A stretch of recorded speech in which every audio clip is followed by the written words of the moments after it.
Hi guys, welcome to I dream. నేను మీ Chanakya. Border Gavaskar మరి fourth టెస్ట్లో అయితే నిజంగా అది కూడా థర్డ్ డే ఒక అత్యద్భుతమైన బ్యాటింగ్ ప్రదర్శన మన ఇండియన్ టీం నుంచి వచ్చింది. మెయిన్గా మన తెలుగు తేజం నితీష్ కుమార్ రెడ్డి సెంచరీ సాధించిన విధానం అయితే నిజంగా అందరినీ ఆశ్చర్యానికి పరిచేసింది. సెవెంత్ వికెట్కి మరి ఒక వండర్ఫుల్ పార్ట్నర్షిప్ అనేది కూడా చేశారు. అది కూడా వాషింగ్టన్ సుందర్ అండ్ నితీష్ కుమార్ రెడ్డి. మరి తన బ్యాటింగ్ ఇంటెంట్ కానీ వండర్ఫుల్గా ఉంది. మరి ఈ బోర్డర్ గవాస్కర్ మ్యాచ్ గురించి, దాంతోపాటు కూడా and Nitish Kumar Reddy batting century గురించి కూడా మరి మాట్లాడడానికి ఇప్పుడు మనతో పాటు కూడా స్పోర్ట్స్ అనలిస్ట్ అండ్ మరి సీనియర్ జర్నలిస్ట్ అయిన మరి వెంకటేష్ గారు ఇప్పుడు మనతో పాటు ఉన్నారు. మరి సార్ని అడిగి తెలుసుకున్నాం. Hi sir. Hi Janaka, how you? Fine sir. Full happy smiles faces మీద. Very happy really. Nitish Kumar Reddy 100 సాధించాడు తన కెరియర్ లోనే మొట్టమొదటి సెంచరీ. మొట్టమొదటి హాఫ్ సెంచరీ, మొట్టమొదటి సెంచరీ కూడా. యా, ఎందుకంటే మొట్టమొదటి హాఫ్ సెంచరీని సెంచరీగా కన్వర్ట్ చేయడం చాలా గ్రేట్ థింగ్. అది ఆ టెంపర్మెంట్, ఆ కన్వర్షన్ అనేది చాలా ఇంపార్టెంట్. అంటే మెయిన్గా అయితే తను సెంచరీకి దగ్గర అవుతున్న సమయంలో కూడా వికెట్లు టపటపా పడుతూ వచ్చాయి. బుమ్రా అవుట్ అయిపోయాడు. బుమ్రా అవుట్ అయిపోగానే ఇంకా డిఎస్పి సాబ్ మన సిరాజ్ సో నిలబెడతాడా లేదా అని అనుకున్నాము, కానీ ఫైనల్గా నిలబెట్టి సెంచరీ చేపించాడు. అదే ఇప్పుడు మామూలుగా 90స్కి రాగానే ఎంత పెద్ద బ్యాట్స్మెన్ అయినా, సచిన్ టెండూల్కర్ అనేక సందర్భాల్లో 90స్లో అవుట్ అయ్యాడు. సో ఇతనికి రెండు రకాల ప్రాబ్లమ్స్. ఒకటి ఏంటంటే 90లో తను అవుట్ అవ్వకుండా చూసుకోవాలి. అవతల అతను 97 మీద ఎప్పుడు ఉన్నప్పుడు వాషింగ్టన్ సుందర్ అవుట్ అయ్యాడు. తర్వాత బుమ్రా వచ్చాడు. బుమ్రా కూడా ఇమీడియట్గా అవుట్ అయిపోయాడు. Siraj is the last man. So అతను 3 బాల్స్ సర్వైవ్ కావాలి. ఆ 3 బాల్స్ లక్కీగా సిరాజ్ వాళ్ళని నిలువరించగలిగాడు. కాబట్టి ఇతను చాలా కూల్గా 90స్లోకి వెళ్ళిన తర్వాత ఒక స్వీప్ షాట్ కొట్టి బౌండరీ కొట్టాడు నేతన్ లైన్. సో అతనికి ఉన్న కాన్ఫిడెన్స్, నాకు నితీష్ కుమార్ రెడ్డి అనగానే నాకు వచ్చే మాట ఏంటంటే is a confident young lad. Okay. ఎందుకంటే అతనికి నిన్నగాక మొన్నటి వరకు ఈ వాజ్ ప్లేయింగ్ సన్ రైజర్స్కి ఆడుతున్నాడు. అది కూడా లాస్ట్ ఇయర్ సన్ రైజర్స్లో రెగ్యులర్ అయ్యాడు. అంతకుముందు 2023లో ఈ ప్లేడ్ కపుల్ ఆఫ్ మ్యాచెస్ పెద్దగా పర్ఫార్మెన్స్, అంటే అతనికి బ్యాటింగ్ రాలేదు, బౌలింగే ఇచ్చారు. అవకాశం అనేది కూడా ఎక్కువ అవకాశం రాలేదు అతనికి. లాస్ట్ ఇయర్ సన్ రైజర్స్కి ఆడడం ఏంటి, తర్వాత he was immediately pitch folk to the national side. T20 ఆడాడు. ఫస్ట్ మ్యాచ్లో 78 కొట్టాడు. సో అక్కడి నుంచి మళ్ళీ అనుకోకుండా టెస్ట్ టీంలోకి అతను వస్తాడని అతను వైల్డెస్ట్ డ్రీమ్స్లో కూడా అనుకుని ఉన్నాడు. ఎందుకంటే అతను ఆడినవి ఫస్ట్ క్లాస్ మ్యాచెస్ ఒక 20 ఎన్నో ఆడాడు. పెద్దగా అతని రికార్డ్ ఏం లేదు ఫస్ట్ క్లాస్ క్రికెట్లో. అతన్ని టెస్ట్ మ్యాచ్ టీంలోకి తీసుకుంటారని ఎవరు అనుకోలేదు. అతను టెస్ట్ మ్యాచ్ టీంలోకి రావడానికి ప్రధాన కారణం ఏంటంటే he can bowl a little bit of medium pace. Bowling కూడా చేస్తాడు. మనకి 5th బౌలర్ కావాలి, 5th బౌలర్ బ్యాటింగ్ చేయగలగాలి. దానికి ఏమైందంటే హార్దిక్ పాండ్యా ఈ ఫార్మాట్ ఆడట్లేదు. శార్దుల్ ఠాకూర్ మొన్నటిదాకా ఇంజరీతో ఉన్నాడు, ఫామ్ కూడా డౌన్ అయింది. సో ఆ స్లాట్ అక్కడ ఒక వేకెంట్గా ఉంది. దానివల్ల సర్ప్రైజింగ్గా నితీష్ కుమార్కి ఒక ఛాన్స్ వచ్చింది. కానీ వచ్చిన అవకాశాన్ని 2 చేతులతో అందిపుచ్చుకోవడం అనేది అతను చేసిన పని. బ్రహ్మాండంగా అందిపుచ్చుకున్నాడు. సో అతను ఆస్ట్రేలియాలో ఎప్పుడు ఆడలేదు, ఇండియన్ టీంలో టెస్ట్ టీంలో ఆడడం ఏంటి, 20 ఫస్ట్ క్లాస్ మ్యాచ్లు ఆడినాడు. అతను సడన్గా వచ్చిన అవకాశాన్ని బ్రహ్మాండంగా యూజ్ చేసుకున్నాడు. అంటే ఫస్ట్ మ్యాచ్ నుంచి కూడా చూస్తున్నాం సార్, తనకు వచ్చిన అవకాశంలో సో మిగతా బ్యాట్స్మెన్స్ సఫర్ అవుతున్న టైంలో కూడా తనైతే మ్యాక్సిమం అందరికంటే హైయెస్ట్ స్కోర్ చేసుకుంటూ వచ్చాడు. అండ్ లాస్ట్ మ్యాచెస్లో కూడా చూసాం 42 అనేది తనకు ఒక డేంజర్ జోన్లా అయిపోయింది. అక్కడే 2 times అవుట్ అయిపోయాడు. ఆ 40s దగ్గర అయితే 3 to 4 times అవుట్ అయిపోయాడు. నేను ఒప్పుకోను. ఎందుకు అవుట్ అయ్యాడు మీరు ఒకసారి చూడండి. ఎందుకు అవుట్ అయ్యాడంటే ఈజ్ బ్యాటింగ్ లో డౌన్ ది ఆర్డర్. 8లోనో 7లోనో ఆడుతున్నాడు. అతను లాస్ట్ వికెట్ పేరు వచ్చిన తర్వాత, లాస్ట్ బ్యాట్స్మెన్ వచ్చిన తర్వాత ఇతను కొన్ని క్విక్ రన్స్ కొట్టాలి, లేకపోతే అతను అవుట్ అయిపోతాడు అతని పార్ట్నర్. అందుకని అవుట్ అవుతున్నాడు. సో 40లో అవుట్ అవుతున్నాడంటే నేను ఒప్పుకోను. ఎందుకంటే అన్ని సందర్భాల్లో ఈ was the last man to get out. ఎందుకంటే అవతల నెంబర్ 11 ఉన్నాడు. నెంబర్ 11 ఏ క్షణాన్ని అవుట్ అవుతాడు. సో ఈ లోపల వీలైన రన్స్ తన ఖాతాలో వేసుకోవాలి, తన ఖాతాలో కాదు టీంకి రప్పించాలని చెప్పి ఈ was running out of partners. Actually అలా అవుట్ అయ్యాడు. 38 నాట్ అవుట్ ఉంది. అతని స్కోర్స్ అన్నీ చూస్తే ఎంత కన్సిస్టెన్సీ. నాకు అన్నిటికంటే రిమార్కబుల్ ఫీచర్ ఏంటంటే అది ఈజ్ కన్సిస్టెన్సీ. మీరు ఫస్ట్ టెస్ట్లో 2 40 కొట్టినట్టున్నాడు, if I'm not wrong. Second టెస్ట్లో ఫస్ట్ టెస్ట్లో 41, 38 నాట్ అవుట్. విరాట్ కోహ్లీతో పాటు విరాట్ కోహ్లీ సెంచరీ చేస్తారు, మనం డిక్లేర్ చేశారు. 38 నాట్ అవుట్. తర్వాత సెకండ్ టెస్ట్లో కూడా రన్స్ కొట్టాడు, 40s కొట్టాడు. థర్డ్ టెస్ట్లో ఈ స్కోర్డ్ ఓన్లీ 18 రన్స్. కానీ ఆ 18 రన్స్తో జడేజాతో ఒక కీలకమైన పార్ట్నర్షిప్, ఒక 50 or 60 రన్స్ పార్ట్నర్షిప్, అది మనకి మ్యాచ్ సేవింగ్లో చాలా చాలా ఇంపార్టెంట్. ఆ 18 రన్స్కి he has consumed some 53-54 balls. So match saving innings ఆడాడు. సో చాలా చాలా కన్సిస్టెంట్. ఒక్క ఇన్నింగ్స్లో కూడా ఫెయిల్ కాలేదు అతను. ఒక్క ఇన్నింగ్స్లో కూడా ఫెయిల్ కాలేదు. ఈ మ్యాచ్లో కూడా ఇప్పుడు కరెంట్ టెస్ట్ మ్యాచ్లో కూడా అతను వచ్చే టైంకి India was in very much in trouble.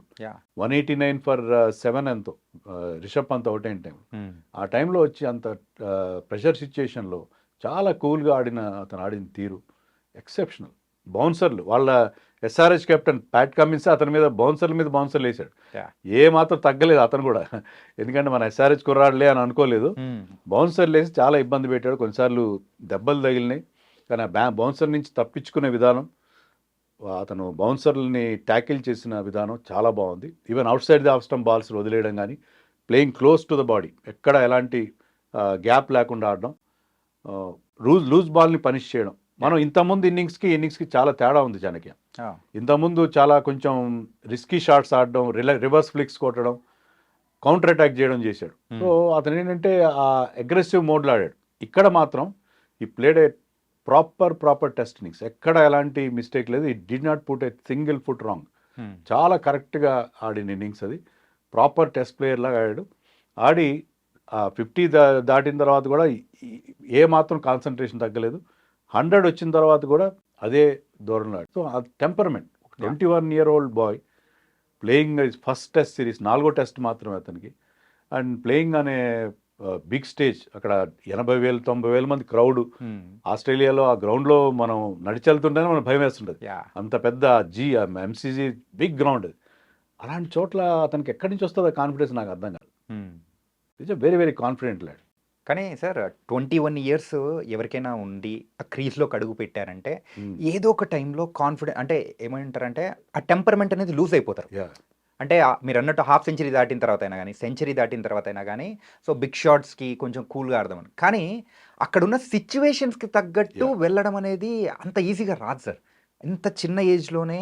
So చూస్తూ ఉంటే ఒక ఫ్యూచర్, మన ఇండియన్ ఫ్యూచర్, సో ఆ క్రికెట్ విభాగంలో సో పెద్ద స్టార్ అయ్యే అవకాశాలు కనిపిస్తున్నాయి నితీష్. డెఫినెట్గా. ఎందుకంటే మీరు అన్నట్టుగా he has got old head on young shoulders. చాలా మానసిక పరంగా చాలా పరిణితి ఉంది. అలా ఎలా వచ్చిందో అర్థం కాదు. 21 years ఏజ్లో అతని గేమ్ ఏంటి? Attacking game. దాన్ని కర్బ్ చేసి, అటాకింగ్ ఇన్స్టింక్ట్ని కర్బ్ చేసుకొని అంత కూల్గా ఆడడం, అంత కాన్ఫిడెంట్గా ఆడడం అనేది గ్రేట్. అతను ఏంటంటే ఇంకా తన బౌలింగ్ కూడా ఇంప్రూవ్ చేసుకోవాలి. ఓకే, ఇప్పుడు సంజయ్ మాంజ్రేకర్ లాంటి వాళ్ళు అతను డ్రాప్ చేస్తే బాగుంటుంది అని చెప్పి ఎందుకన్నారు? బౌలింగ్లో అంత ఎఫెక్టివ్గా లేడు అతను. పేస్ లేదు ఎక్కువగా. Is bowling in the 120s. 130 కూడా టచ్ అవుతాడు, కానీ కన్సిస్టెంట్గా 130s, హై 130sలో బౌలింగ్ వేయాలి. కనీసం 135 km/h వేస్తేనే ఇంటర్నేషనల్ క్రికెట్లో రెస్పెక్ట్ ఇస్తారు, especially in test cricket. So అతను బౌలింగ్లో has to put on some ads, కొంచెం స్పీడ్, కొంత యాడ్స్ పెంచుకోవాలి, కొంత స్కిల్ కూడా పెంచుకోవాలి. చాలా స్కిల్ పెంచుకుంటే అలా కనుక చేసి అతను బౌలర్గా కూడా 5th బౌలర్గా 4th సీమర్గా మనకి బ్రహ్మాండంగా అంది వస్తుంది. ఎందుకంటే నెక్స్ట్ ఇమీడియట్గా ఈ సిరీస్ తర్వాత మనం వీఆర్ గోయింగ్ టు ఇంగ్లాండ్. ఇంగ్లాండ్లో ఏంటంటే బాల్ మూవ్ అవుతుంది. ఈవెన్ మీరు మీడియం పేస్ 125 వేసినా కూడా బాల్ మూవ్ అవుతుంది. ఈవెన్ తక్కువ స్పీడ్లోనే ఎక్కువ మూవ్ అవుతుంది బాల్. సో ఇంగ్లాండ్లో అతను ఇంకా చాలా యూస్ఫుల్ అవుతాడు. ఇంగ్లాండ్లో he'll be very good 4th seamer అవుతాడు మనకి. సో ఏంటంటే అతను ఇదే కంటిన్యూ చేయాలి. ఇదే కంటిన్యూ చేస్తే he will be an asset for team India. మనకి హార్దిక్ పాండ్యా ఒకప్పుడు ఉన్నప్పుడు, నిన్న మొదటిదాకా శార్దుల్ ఠాకూర్ ఉన్నాడు. ఆ రోల్ని ఇతను పర్ఫెక్ట్గా ఫిల్ చేయగలడు. ఈవెన్ మనం WTC ఫైనల్ ఆడాల్సి వస్తే కూడా ఇంగ్లాండ్లో ఆడతాము. అక్కడ కూడా ఇతను he will be our 4th seamer and very good number 7 or number 6. అతను యాక్చువల్గా ప్రమోషన్ కూడా ఇవ్వాలి. అతను ఆడుతున్న తీరులో you should bat ahead of Jadeja అని నాకు అనిపిస్తుంది. ఓకే, అండ్ వాళ్ళ తండ్రి సో ముత్యాల రెడ్డి గారు అయితే సో మెయిన్గా ఆ స్టేడియంలో ప్రత్యేకంగా ఆ సెంచరీ కోసమే వచ్చి చూస్తున్నారా అనిపించి, ఆ తర్వాత ఆనందం కానీ, సో సెంచరీకి దగ్గర పడుతున్న టైంలో ఆయన పడిన టెన్షన్ కానీ, అంటే మనకు కూడా ఆ టైప్ ఆఫ్ టెన్షన్ అనేదే ఉంది. ఆయన ద్వారా మనం కూడా అక్కడ ఉన్నామే అనిపించేలా చేసింది అనమాట. It was an emotional moment. Mutyala రెడ్డిగా కాదు, చూస్తున్న వాళ్ళందరికీ కూడా. ఎందుకంటే మనలో ఎవరికైనా నితీష్ కుమార్ రెడ్డి బ్యాక్గ్రౌండ్ తెలిస్తే నిజంగా కళ్ళ నుంచి 2 కన్నీటి చుక్కలు కూడా రాలుతాయి. ఎందుకంటే నితీష్ కుమార్ రెడ్డి ఫాదర్ ముత్యాల రెడ్డి, ఆయన గవర్నమెంట్ ఉద్యోగం, మంచి సెక్యూర్ గవర్నమెంట్ ఉద్యోగాన్ని వదిలేసుకుని కొడుకు కోసం దాన్ని త్యాగం చేసి, అతను కొడుకు భవిష్యత్తు వైజాగ్ వచ్చి సెటిల్ అయ్యి, వైజాగ్లో అయితే అతనికి మంచి కోచింగ్ వస్తుంది, వైజాగ్ తీసుకొచ్చి వైజాగ్లో ఆడి. నితీష్ కుమార్ ఒక ఇంటర్వ్యూలో చెప్పాడు, ఏంటంటే నేను మొదట్లో కొంచెం ఫన్ కోసం ఆడేవాడిని. క్రికెట్ అంటే అప్పుడు చిన్న ఏజ్లో ఎలా ఆడతారు, ఏదో సరదాగా ఆడుకునేవాడిని. కానీ ఒకసారి మా ఫాదర్ చూశాను, ఈ ఆర్థిక ఇబ్బందుల వల్ల కళ్ళ నీళ్ళు పెట్టుకోవడం చూశాను, ఏడవడం చూశాను. అప్పుడు నాకు అర్థమైంది, ఈ క్రికెట్ నేను మామూలుగా సరదాగా ఆడడం కాదు, నేను దీన్ని ఒక కెరియర్గా మలుచుకోవాలి, నేను ఇండియాకి అంటే ఒక స్థాయికి వెళ్ళాలి అని అతను డెసిషన్ తీసుకున్నాడు. తీసుకుని అతను కష్టపడ్డాడు. కష్టపడకుండా ఇలా రాదు. ఎందుకంటే ఇండియాలో ఒక సీమ్ బౌలింగ్ ఆల్రౌండర్ కావాలంటే you have to put off lot of work. మీరు ఫిజికల్గా ఫిట్నెస్ కానీ అన్నీ చాలా ఇంప్రూవ్ చేస్తారు, ఇంజరీస్ లేకుండా చూసుకోవాలి. ఎందుకంటే ఇండియాలో మనకి ఎందుకు స్పిన్ బౌలింగ్ ఆల్రౌండర్స్ వస్తారు, ఫాస్ట్ బౌలింగ్ ఆల్రౌండర్స్ రారు. ఎందుకంటే దానివల్ల మీరు ఇండియన్ పిచెస్ మీద మీరు చాలా వేగంగా బౌలింగ్ చేయాలి, ఇంజరీస్ అవుతాయి. దానివల్ల మీ బ్యాటింగ్ బాగా వచ్చినా మీరు సగం రోజులు టీం బయట ఉంటారు. సో అందుకని మన ఇండియాలో రారు. మీకు మీడియం పేస్ వేస్తే బౌలర్ రన్స్ ఇచ్చేస్తారు. సో అందుకని ఆ ఫిట్నెస్ అతను మెయింటైన్ చేసుకుని చాలా శ్రద్ధగా వచ్చాడు. విరాట్ కోహ్లీ వీరాభిమాని. విరాట్ కోహ్లీతో ఒకప్పుడు సెల్ఫీలు తీసుకున్నాడు. ఇప్పుడు విరాట్ కోహ్లీకి పక్కన నిలబడి విరాట్ కోహ్లీ ద్వారా తన మెయిడెన్ టెస్ట్ క్యాప్ కూడా అందుకున్నాడు. అది కూడా అతను చెప్పాడు, విరాట్ కోహ్లీ నుంచి అందుకోవడం. విరాట్ కోహ్లీ చిన్నప్పటి నుంచి కోహ్లీ ఫ్యాన్గా పెరిగాను నేనని చెప్పి. విరాట్ కోహ్లీ ఆ క్యాప్ ఇచ్చేటప్పుడు ఏం చెప్పాడంటే, నేను నిన్ను దగ్గర నుంచి చూశాను, నువ్వు ప్రాక్టీస్ చేసే విధానం, ట్రైనింగ్ చేసే విధానం చూశాను, నువ్వు ఈ స్థాయికి వచ్చావంటే అదే కారణం. సో చాలా హార్డ్ వర్క్ చేస్తారు అతను. సో ఏమాత్రం మామూలుగా ఏంటంటే ఇండియాకి ఆడుతున్నాం మనం, ఇండియాకి ఆడుతుంటే మీకు బౌలర్ని కంఫర్ట్స్ ఉంటాయి, బౌలర్ని డైవర్షన్స్ ఉంటాయి. కానీ అతను ఏంటంటే ఇప్పటికీ ఆట మీద ఫోకస్ విరాట్ కోహ్లీ అదే మాట చెప్పాడు క్యాప్ హ్యాండ్ ఓవర్ చేస్తూ, నువ్వు ఈ స్థాయికి వచ్చావంటే నీ ట్రైనింగ్, నీ ఫోకస్ చూసిన తర్వాత నాకు అర్థమైంది రావడానికి కారణం ఏంటో అని చెప్పి. సో అది అతనికి ఉన్న hard work. So hard work చేస్తాడు, అతనికి గేమ్ మీద ఆ ఫోకస్ ఉందనేది మనకి క్లియర్గా అర్థం. అండ్ ఇంకొక విషయం కూడా చెప్పుకోవాలి సార్, మన సహచరులు, మనం పనిచేసిన కో కామెంటేటర్స్ వాళ్ళందరూ, సో మ్యాచ్ జరుగుతున్న సందర్భంలో కూడా, సో నితీష్ రెడ్డి బ్యాటింగ్ స్టైల్ని కూడా కంప్లీట్గా విరాట్ కోహ్లీ దాంతో కూడా కంపారిజన్ చేస్తూ ఆ స్ట్రైట్ డ్రైవ్ ఆడడం కానీ, సో కొన్ని కవర్ డ్రైవ్స్ విషయంలో కూడా సేమ్ ఆ టైప్ చేశారు. సో ఫ్యూచర్ కోహ్లీని మన ఈ రెడ్డిలో చూసుకునే అవకాశం ఏమన్నా ఉంటుందంటారా? నేనైతే ఇప్పుడే అంటే too early to say that. చాలా బాగా ఆడుతున్నాడు, చాలా మంచి టాలెంట్ ఉన్న ప్లేయర్. కానీ మరో విరాట్ కోహ్లీ అవుతాడనేది మనకి కాలమే సమాధానం ఫ్యూచర్ చెప్పాలి. ఇప్పుడే too early to say that. కానీ అతనుకున్న టెంపర్మెంట్ మెయిన్గా, ఇప్పుడు టెక్నిక్ చాలా మందికి ఉంటుంది, కానీ టెక్నిక్తో పాటు టెంపర్మెంట్ ఉంది, ఆ బిగ్ మ్యాచ్ ఆడే ఒక ధైర్యం ఉంది, తెగువ ఉంది. కాబట్టి హీ విల్ గో ప్లేసెస్. ఖచ్చితంగా అతను ఒక మంచి స్టార్గా ఆల్రెడీ ఈ రోజు ఇన్నింగ్స్తోనే ఒక స్టార్ అయిపోయాడు. ఇప్పుడు Nitish Kumar Reddy has become a brand now. So అది ఇప్పుడు ఈ సక్సెస్ నుంచి చాలా ట్రాపింగ్స్ ఉంటాయి. సక్సెస్ చేసే ట్రాపింగ్స్ని వాటిని అన్నింటినీ సరిగ్గా హ్యాండిల్ చేసుకోగలగాలి. హ్యాండిల్ చేసుకుని మనం seen the cases of Prithvi Shaw లాంటి వాళ్ళు, వినోద్ కాంబ్లీ అవన్నీ చూసాం. సో చాలా యంగ్ ఏజ్లో ఇతను మంచి పేరు వచ్చేసింది. చాలా ఆల్ ఫార్మాట్ ప్లేయర్. ఇది ఒక్కటే కాదు, T20 రేపు పొద్దున ఐపీఎల్ వస్తే ఐపీఎల్లో అతని గ్లామర్ మరింతగా పెరిగిపోతుంది. సో ఇవన్నీ హ్యాండిల్ చేసుకుని అన్ని ఫార్మాట్స్కి తన ఫార్మాట్స్ కరెక్ట్గా ఎందుకంటే హీఈస్ ఏ ఫాస్ట్ బౌలర్ కమ్ బ్యాట్స్మెన్ కాబట్టి ఏ ఫార్మాట్స్లో ఆడాలి, ఎలా దేంట్లో తన కాన్సన్ట్రేషన్ ఉంచుకోవాలి, ఇవన్నీ కూడా అతను ప్రాపర్గా కనుక తన లైఫ్ స్టైల్ని మేనేజ్ చేయగలిగితే, మీరంటే విరాట్ కోహ్లీ అనేది ఇప్పుడే మనం ఏం చెప్పలేం, మరో విరాట్ కోహ్లీ ఎలా అవుతారని ఎలా చెప్తాం. But he will become a very good India player in across formats. అన్ని ఫార్మాట్స్ మనకు వచ్చే ఒక అద్భుతమైన ప్లేయర్గా అమర్చవుతారని చెప్పచ్చు. అండ్ మిగతా మ్యాచ్ గురించి కూడా మనం మాట్లాడుకున్నాం సార్. ఈ బౌడగస్కర్ మరి ఎంసీజీలో జరుగుతున్న మ్యాచ్ 3 రోజులు అయితే కంప్లీట్ అయిపోయింది. అండ్ రిజల్ట్ వచ్చే అవకాశం ఏమన్నా ఉంటుందన్న ఈ మ్యాచ్లో? రిజల్ట్ వచ్చే అవకాశం ఉంటుంది. All 3 results are possible. Okay, Australia గెలవచ్చు, ఇండియా గెలవచ్చు, డ్రా కూడా కావచ్చు. డ్రాకి ఎక్కువ ఛాన్సెస్ ఉన్నాయని అనుకుంటున్నాను. ఎందుకంటే థర్డ్ డే అయిపోయింది, వాళ్ళు ఇండియా ఎంత బ్యాటింగ్ చేసినా ఒక అరగంట 30 గంట బ్యాటింగ్ చేయరు. తర్వాత Australia will play their second innings. వాళ్ళు సెకండ్ ఇన్నింగ్స్లో క్విక్గా రన్స్ చేసే ప్రయత్నం చేస్తారు. వాళ్ళకి already 100 runs, around 100 runs lead ఉంది. ఇప్పుడైతే 116 ఉంది, 100 రన్స్ లీడ్ అనుకుందాం. ఒక 200, 250, 350 కంటే తక్కువ టార్గెట్ అయ్యారు. ఇండియా ఎంత డేంజరస్ సైడ్ వాళ్ళకి తెలుసు. ఇప్పుడు యశస్వి జైస్వాల్ కానీ, లేకపోతే రిషబ్ పంత్ లాంటి వాళ్ళు, నితీష్ రెడ్డి లాంటి వాళ్ళు, ఈ యంగ్స్టర్స్ ఉన్నారు కదా, వీళ్ళెవరో తగులుకున్నారంటే వాళ్ళు ఎంత పెద్ద స్కోర్నైనా, ఇప్పుడు T20 జమానాల్లో chasing any kind of target in test matches he's become very very easy. So వాళ్ళు అంత ఈజీ టార్గెట్ అయితే ఇవ్వరు, స్టిఫ్ టార్గెట్ ఇస్తారు. స్టిఫ్ టార్గెట్ ఇవ్వాలంటే they have to consume time. So in all probability 4th day last 1 hour ఇండియాకి batting ఇస్తారు. So last 1 hour survive కావాలి Indian team, and 5th day మొత్తం సర్వే కావాలి. వెదర్ కూడా అక్కడ కొంచెం ఫికిల్ వెదర్ ఉంది, లైట్ ప్రాబ్లం ఉంది, మెల్బోర్న్లో ఏమని చెప్తారంటే మీకు ఆల్ 4 సీజన్స్ ఒకేసారి వస్తాయి, ఒకే రోజు వస్తాయి. Huh. బాగా ఎండగాస్తుంది, వర్షం పడుతుంది, చలి, అన్ని రకాలు ఉంటుంది అక్కడ.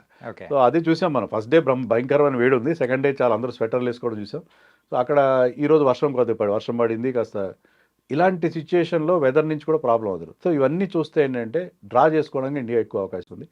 ఇంకొక ఇండియా గెలవడానికి అవకాశం ఏంటంటే ఇండియా కనుక 100 రన్స్ లీడ్ ఉన్న తర్వాత వాళ్ళని 200కి బుమ్రా లాంటి వాళ్ళు మంచి పెళ్ళేసి అవుట్ చేస్తే 300 is our target, we can go for the target.